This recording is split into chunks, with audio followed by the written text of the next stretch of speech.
Truck में सारा सामान रखा जा चुका है। बेटा और बहू जाने के लिए अपनी कार की ओर बढ़ जाते हैं। बेटा राहुल उनके पैर को छूकर चालक की सीट पर बैठ जाता है। माता पिता उसके सर पर हाथ रखकर भरे मन से ही विदा देते हैं। बहू हाथ जोड़कर अपने पति के बगल में बैठ जाती है। कुछ देर में कार आंखों से ओझल हो जाती है।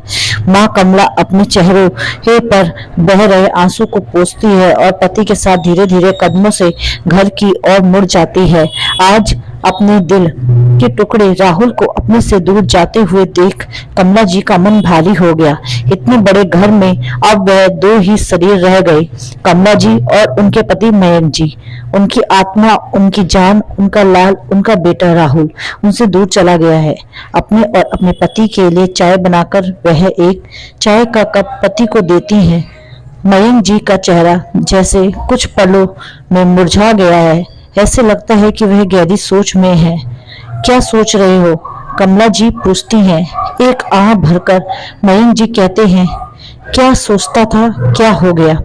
हमने कितने लाड प्यार से बेटे को पाला है, उसकी हर इच्छा पूरी की। सोचा था कि जब बड़ा हो जाएगा तो हमारे बुढ़ापे का सहारा बनेगा, पर क्या पता था कि नियति को कुछ और ही मंजूर है। तुम्हें कितना चाव था कि राहुल बड़ा होगा, उसकी शादी होगी, बहू घर आएगी और बच्चों की किलकारियां और शोर से घर की दीवारें गूंज उठेंगी। अब ये दीवारें सूनी हो गई, एकदम खामोश और वीरान, क्योंकि बेटे और बहू ने अपनी अलग दुनिया बसा ली है। जब राहुल ने बताया कि वह अपनी सहपाठी को पसंद करता है तो माँ बाप ने बेटे की पसंद को अपना लिया और बहू धूमधाम से राहुल की शादी करके कॉलेज की सहपाठियों से करा दिया। अनीता बहुत ही सुंदर है, बड़े घर की लड़की है। अत्यधिक लाड प्यार से पलने की वजह से उसके व्यवहार में अहंकार और आक्रोश भर गया है। कमला जी ने सोचा था कि बहू आएगी तो वह दोनों मिलकर खूब बातें करेंगे और घर का सारा काम मिलजुल कर करेंगे, पर नहीं, अनीता तो रसोई से चिढ़ती थी। रसोई के नाम से मुंह बना लेती। कमला का हाथ तो क्या बटाती, उसका गीला तौलिया तक तो राहुल सूखने को डालता है। अनीता को न रसोई न घर के किसी काम में रुचि है। उसे तो क्लब और होटल में अपनी सहेलियों के साथ ताश खेलने का शौक है। हर दूसरे दिन उसने के पार्टी में होते थे जिसमें मांस और शराब का सेवन होता। बस यही सब अनीता को पसंद था।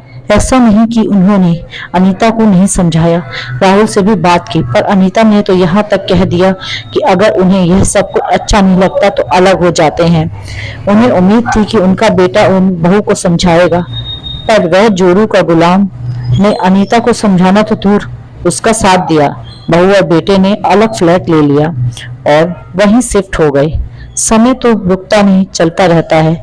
अब माँ बाप को भी बेटे के बिन रहने की आदत हो गई थी। अनीता ने कुछ समय बाद एक प्यारी सी बेटी को जन्म दिया। अपनी पोती को देखने गए तो हैरानी हुई कि पोती को आया ने अपनी गोद में लिया है और सीसी की बोतल से दूध पिला रही है। कमला जी का मन तो हुआ कि कहे, बहू कम से कम अपनी बेटी को तो अपनी गोद में लेकर उसे अपना दूध पिलाया करो, उसको माँ होने का एहसास तो दिलाओ। पर वो कह ना सकी। जानती थी अभी बहू खरी खोटी सुना देगी। कितने अरमान थे कि अपनी पोती को बड़ा होते देखेंगे, उसको साथ में खेलेंगे। उनके सारे काम, सारे अरमान बहू की जिद और आधुनिक विचारधारा में बह गए। एक दिन रात को 3 बजे होंगे, दरवाजे की घंटी बजती है। कौन हो सकता है? मयंक जी ने दरवाजा खोला तो देखा कि अनीता दरवाजे पे खड़ी रो रही थी, साथ में उनकी पोती भी थी। क्या हुआ बहू, रो क्यों रही हो? राहुल कहाँ है? सब ठीक तो है ना? मयंक जी बहू को इस तरह देखकर परेशान हो गए। उन्होंने प्रश्नों की बौछार लगा दी। पिताजी, राहुल का एक्सीडेंट हो गया है, वो हॉस्पिटल के आईसीयू में है, अनीता ने कहा तो मयंक जी सन्न रह गए।